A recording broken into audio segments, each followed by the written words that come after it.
የዘንድሮውን የካፌቾ ብሔር ዘመን መለወጫን አስመልክቶ እንግዲህ በዞን ደረጃ በርካታ እንቅስቃሴዎች ከዚህ ካለፈው ወር ጀምሮ እየተካሄዱ ነው የሚገኙት። የተለያዩ የንዑስና አብይ ኮሚቴ ተቋቁሞ በእነዚህ ኮሚቴዎች በርካታ ስራዎች እየተከናወኑ ነው ያሉት።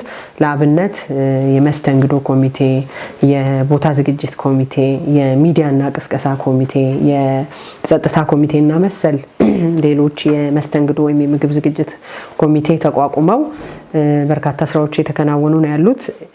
እነዚህ ስራዎች ሲሰሩ ከዚህ ቀደም ባሳለፍናቸው በዓላት ያጋጠሙን የተለያዩ ተግዳሮቶች ምንድናቸው የሚለው ተገምግመው እነሱ ችግር እንዳይደገሙ ወይም እነዛን ችግር መቅረፍ በሚያስችል መልኩ ነው እንቅስቃሴዎች እየተደረጉ ያሉት።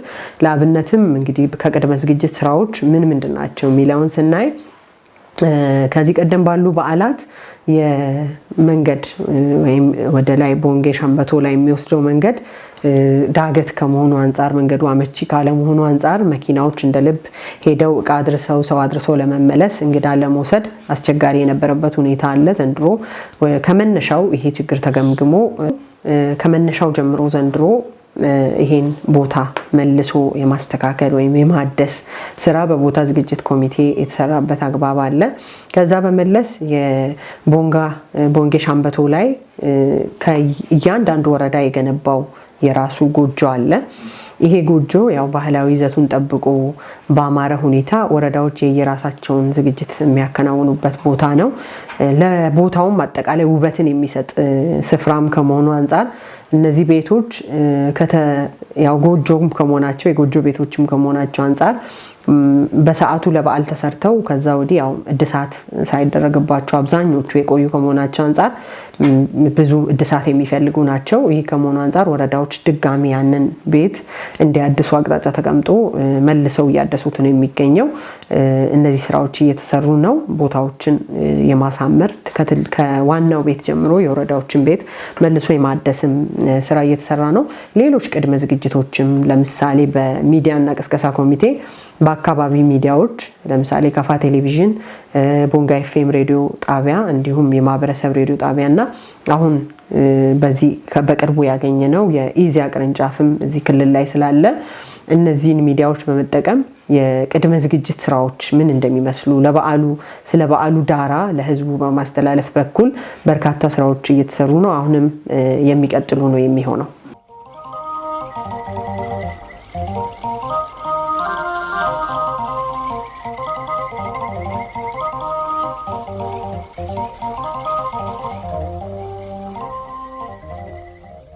ይህንን በዓል ለየት የሚያደርገው ምንድነው የሚለውን ስናይ እንግዲህ በዓሉን ዳራ ስንመለከት ከፋ ህዝብ ዘመኑን የሚለውጠው ወይም ዘመኑን የሚቆጥረው አዝመራን መሰረት አድርጎ ነው። የክረምት አዝመራ ሲደርስ 77 ወይም ሸባሸባት ያርሞ እያለ አዝመራ ይቆጥራል። ቆጥሮ ልክ የሆነ ስቴጅ 25 የሚባለው ላይ ሲደርስ ጀምሮ እንትኑን የአዝመራ ስራውን አቁሞ ረፍት የሚያደርግበት በሬውን የሚያሳርፍበት መሳሪያውን አሳርፎ እሱም ረፍት አድርጎ ንጉሱ ጋር መጥቶ በዓሉን የሚያከብርበትና በዚህ በዓለም ላይ ደግሞ ንጉሱ የዞኑን አጠቃላይ የአካባቢውን የፖለቲካዊ ስራ የኢኮኖሚያዊ ተግባር አፈጻጸም የማህበራዊ ተግባር አፈጻጸም የሚገመግሙበት በዓል ነው። እንደውም የአጠቃላይ አሁን ላይ ላለን በኢትዮጵያ ደረጃ ላለን የዲሞክራሲ ሲስተም ይሄ ሲስተም ከመምጣቱ በፊት ከፋ ህዝብ በንጉሱ ሲመራ ወይም በንጉሱ በሚመራበት ዘመን የራሱ የሆነ ዴሞክራቲክ የሚያስብለው ሲስተም የነበረው ነው።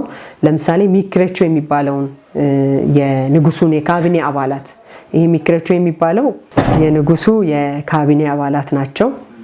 እነዚህ የንጉሱ የካቢኔ አባላት ልክ አሁን ላይ እንዳለው የሰላም ሚኒስተር ያለው የኮሙኒኬሽን ሚኒስተር ወይም የንጉሱ ቃል አቀባይ የነበረ ከንቲባ የነበረው እና በርካታ የራሱ የሆነ የካቢኔ አባላት አጠቃላይ አፈጻጸማቸውን በዛ ሰዓት አቅርበው አስገምግመው የተሻለ የፈጸመ የበለጠ ማዕረግ የሚያገኝበት የበለጠ ስልጣንን የሚያገኝበት በስራው ደግሞ ችግር ያጋጠመው ሰው ተገምግሞ የሚወርድበት ሁኔታ ነው ያለውና ይሄ በዓል ንጉሱ ጋር ብቻ ነው በዋናነት ንጉሱ ጋር ነው ከያንዳንዱ አካባቢ ያለው ህዝብ ወደ ንጉሱ መጥተው ነው የሚያከብረውና ይሄን ይዘት እንዳይለቅ ዘንድሮ በልዩ ሁኔታ ምንድነው የተደረገው ከዚህ ቀደም ከቀበሌ ጀምሮ ሲከበር የነበረው በወረዳ ደረጃ ብቻ ጀምሮ ወረዳ ላይ ያለውን ነገር አይቶ ቀጥታ ወደ ንጉሱ መጥቶ በዓሉን እንዲያከብር ተደርጎ በዚህ መሰረት እየተከናወነ ያለበት ሁኔታ አለ ስለዚህ በወረዳ ደረጃ እስከ 10 በዓሉ የሚጠናቀቅበትና በየወረዳ የየራሳቸውን ወራ ፈራሾች የየራሳቸውን የሥራ አፈጻጸም አይተው ገምግመው ወደ ንጉሱ የሚመጡበት ሂደት ነው የሚኖረውና ህዝባዊ ወይም ወደ ንጉሱ ተመቶ የሚከበር በዓል መሆኑን ይህንን ታሪክ በጠበቀ መልኩ እንዲከበር እየተደረገ ያለበት ሁኔታ አለ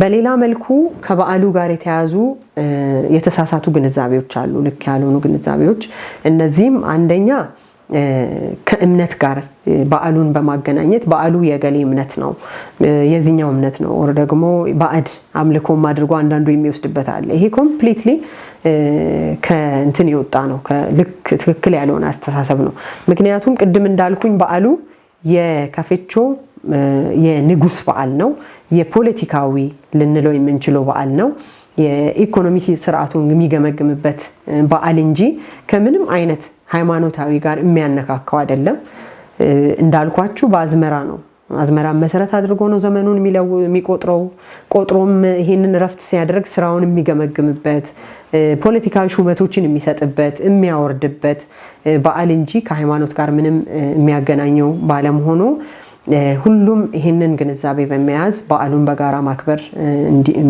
የሚጠበቅበት በመሆኑ ይሄንን መልእክት በየደረጃው የማስተላለፍ ስራዎች እየተሰሩ ነው ያሉት አንዳንዱ የአመራር በዓል ብቻ ነው የሚልም ኢንቴንሽን አስተሳሰቦች እየመጡ ያለበት ሁኔታ አለ ይሄም ተገቢነት የሌለው ነው ሁሉም ህብረተሰብ ታች እንደውም ከዚህ ቀደም ከቀበሌ ጀምሮ እንዲያከብር ሲባል ይሄንን አስተሳሰብ ለመስበርም ጭምር ነውና አሁንም በየደረጃው የራሱ ይሄን በዓል በየቤቱ ጭምር የከፍቾ ዘመን መለወጫ ይሄ ነው ይሄ በዓል በዚህ ወቅት ላይ ንጉሱ ስራውን የሚገመግምበት በዓል ነው የሚለውን አስተሳሰብ ወይም ግንዛቤ ይዞ ሁሉም እዚህ የሚመጣውም እዚህ መጥቶ በቤቱ ያለውም በቤቱ ሆኖ በዓሉን በአስተሳሰብ ደረጃ ይሄን ይዞ ነው ማክበር የሚያስፈልገውና ይሄን ግንዛቤ ባላንስ ለማድረግ በርካታ ስራዎች እየተሰሩ መድረኮች እየተፈጠሩ ጭምር ነው ያለው ከሃይማኖት አባቶችም ጋር ጭምር ማለት ነው ስለዚህ አንዱ እነዚህ ስራዎች የተሰሩበት ስለሆነ ህብረተሰቡ ነገ ላይ በዩኔስኮ እናስመዝግብ ይያለን ስለሆነ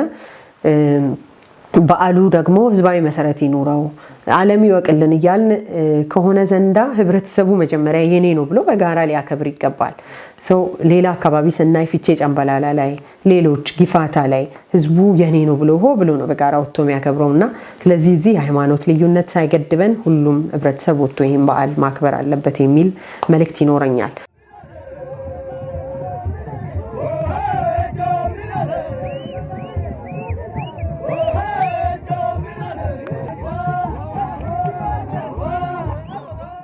ዘንድሮ እንግዲህ በተለየ ሁኔታ የሚዲያ ሽፋንን አስመልክቶ ማስታወቂያ በተለየ ሁኔታ በአርቲስቶች በኢትዮጵያ ቴሌቪዥን እንዲተላለፍ መተው ፕሮዳክሽኑ አልቆ ከቀን 4 ጀምሮ እስከ ቀን 10 በኢቲቪ ዜና ሰዓት ላይ ወይም በኤቢሲ የዜና ቻናል ላይ ምሽት ይሄ ማስታወቂያ ይተላለፋል ሁሉም ህብረተሰብ ይሄን እንዲከታተል በዚህ አጋጣሚ መልእክት አስተላልፋለሁ ከዛ በመለስ ይሄ ፕሮግራም በቀን 13 የሚደረገው ዋናው በዓል የላይቭ ሽፋን እንዲያገኝ ከፍተኛ ወጪ በማውጣት ዞኑ ይሄንን በየቤቱ ሆኖ ህብረተሰቡ ይሄን በዓል መከታተል እንዲችል በዜና ቻናል ይሄንን የላይቭ ሽፋን ለማግኘት ቅድመ ዝግጅቶችን እያጠናቀቀን ያለነው ይሄን የላይቭ ሽፋን ካገኘን ይሄ ትልቅ እድል ነው በአገር ዘንድም በውጭም ዓለም ለመታወቅ ትልቅ እድል ስለሆነ ይሄን እድል በአግባቡ መጠቀም ያስፈልጋል ይሄን ላይቭ ካገኘን በኋላ አላስፈላጊ ነገሮች መታየት የለባቸውም በዓሉ በተደራጀ መልኩ መታየት መቻል አለበትና አንደኛ በዛ አካባቢ የሚመጡ የበዓሉ ተሳታፊዎች የባህላዊ ነገሮችን ማንጸባረቅ መቻል አለባቸው።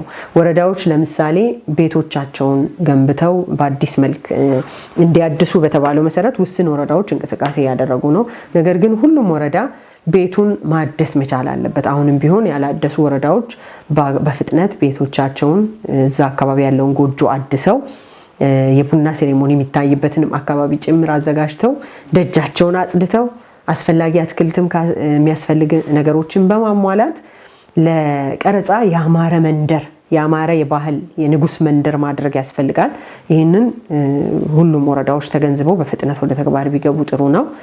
ሲቀጥል ሁሉም እዛ የሚሳተፉ አካላት የባህል አልባሳትን በተቻለ መጠን ባለው አቅም በፈቀደው ሁሉ ለብሰው መታየት መቻል አለባቸው። ቢጠፋ እንኳን ፎጣ በማድረግ የባህል ጋቢ በማድረግ ሊሆን ይችላል። ባህላዊ ይዘትን ማንጸባረቅ በሚችል መልኩ በዓሉን ማክበር አለብን። ከጸጥታ ጋር ተያይዞ ደግሞ የጸጥታ አካላትን መተባበር ያስፈልጋል።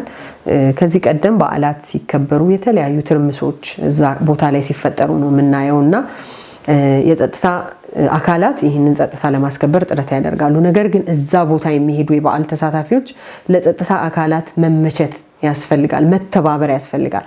የኛ በዓል ነው፣ ገጽታው መበላሸት የለበትም። በዓል ለማክበር ሄደን በተለያየ ነገር ገጽታችንን የምናበላሽ መሆን ስለሌለብን ከጸጥታ አካል ጎን በመቆም ስርዓት ባለው መልኩ ተስተናግዶ መመለስ ያስፈልጋልና ሁሉም ይሄንን በመገንዘብ ስርዓት ባለው መልኩ እዛ ቦታ ላይ ደርሰው መመለስ እንዳለባቸው መልእክት ማስተላለፍ ፈልጋለሁ።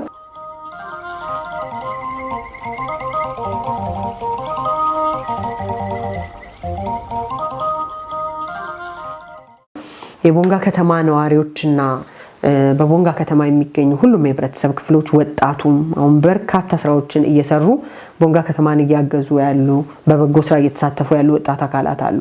አሁን ቦንጋ ከተማ በዚህ በዓል ጽዱና ውብ መሆን መቻል አለባት። ነዋሪው በዚህ ዘንድ ከዚህ አንጻር የራሱን አስተዋጽኦ መወጣት መቻል አለበት። ከመንግስት አካላት ጎን በመቆም ሆቴሎች፣ ግሮሰሪዎች፣ የሻይ ቡና ቦታዎች፣ የተለያዩ የንግድ ቦታዎች፣ ተቋማት በባህላዊ መልክ ማሸብረቅ መቻል አለባቸው።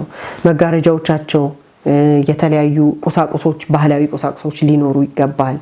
ለምሳሌ ቡና ሴሬሞኒ ቦታ ላይ ቲንጃኖችን መጠቀም ወይም የቡና ዶሎችን መጠቀም ያስፈልጋል። ባህላዊ ይዘት ያላቸው ሌሎች ማቴሪያሎችን በሆቴሎቻችን ላይ መስቀል በመጋረጃ ማስዋብ ያስፈልጋልና ሁሉም ህብረተሰብ እንግዲህ እንዲህ ለምን አይደረግም ይሄ በዓል እንዲህ መሆን አለበት ብሎ በተለያየ መንገድ ኮሜንት የሚያደርግ ሰው ይበዛል።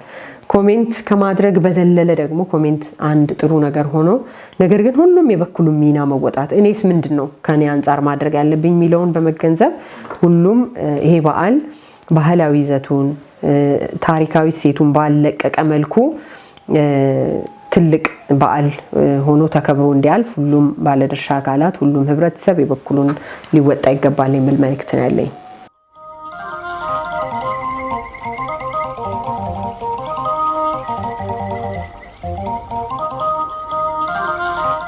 በዓሉ የሚከበረውን ቀን አስመልክቶ አንደኛ በመስከረም 12 እና በመስከረም 13 ነው በዓሉ የሚከናወነው።